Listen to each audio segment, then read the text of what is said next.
Hi, fifth graders. This is our first science portfolio, Patterns of Change portfolio. All right, so you are required to either watch some videos on what you're seeing with these sundials and the shadows that they cast at certain times of the day. So you're going to make observations in the morning, in the afternoon, and then in the evening. So you're going to place it, let's say, in your driveway. You can even put it on your deck, someplace where you'll be able to just leave the item that you're using as your sundial. Now, it doesn't have to be anything fancy. It could be something as simple as a water bottle, and you're going to see the shadows that it casts. You just leave it in the same spot for all 3 parts of the day. I suggest early in the morning. Like, don't do something like 10 or 11. Wake up a little bit earlier, set your alarm, get up, make sure you do it on a day that's a little sunny. That way you can see the shadow, okay? So if you go outside and you don't look, when you look down, you don't see your shadow, it's probably not a good day for it, okay?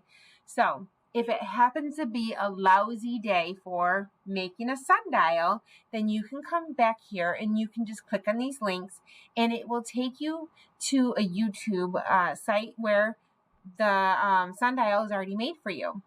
So it has the morning, afternoon, and evening, okay? And there's 2 versions here. The morning one is on top. It has all 3. But if you want to watch the other one, it's just another version of the afternoon and evening. You can watch those. But if you want to make a sundial, you can go down to the bottom and click on this, okay? Or you can just be easy peasy and just get a water bottle, maybe put some food coloring in it so it shows a little bit of more of a shadow when you are observing it. So observations, it's what you see. Okay, I know that you can say, oh, in the morning I saw a shadow. Well, what about the shadow? What did it look like?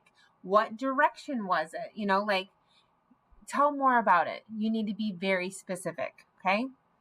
Let's go on to this next one. So all 3 observations, morning, in the afternoon, and in the evening. Not at like 9 o'clock at night. The sun still needs to be out. I would say dusk would be good.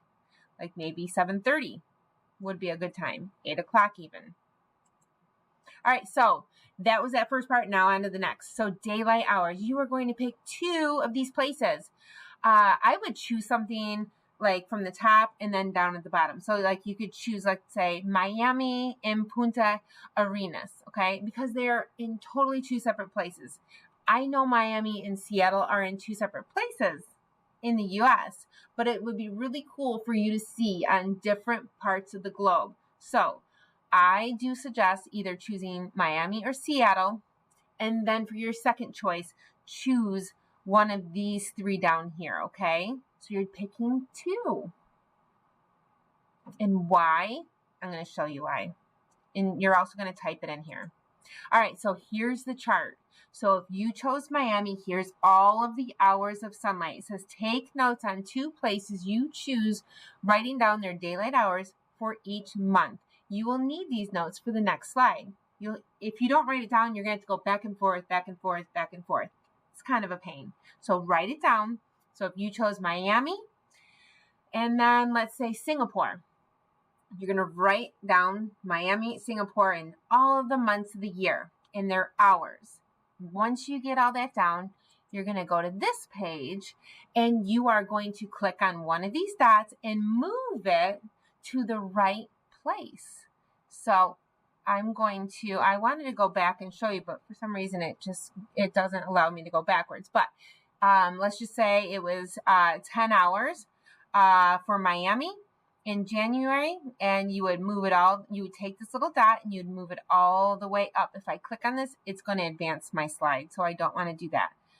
It's because I'm recording. So you would move that dot all the way up, boop, and then you would look at February. Maybe it had another 10 hours, boop, and then March, let's just say it had 12 hours, and you're going to see a pattern, okay? You're going to see a pattern with each city, okay? That's what I want you to do. Is you're going to create this little graph plotting the hours of sunlight, okay?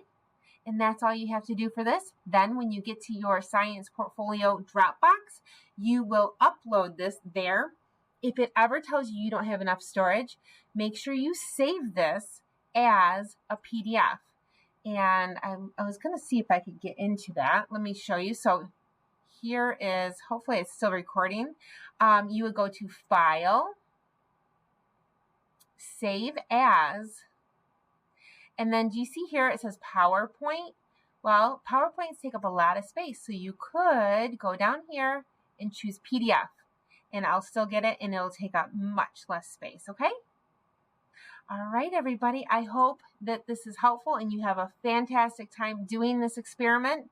I really hope that you actually do it, not just watch it, because I feel like you learn more when you are doing rather than watching, okay? All right, bye. If you need any help, reach out to me.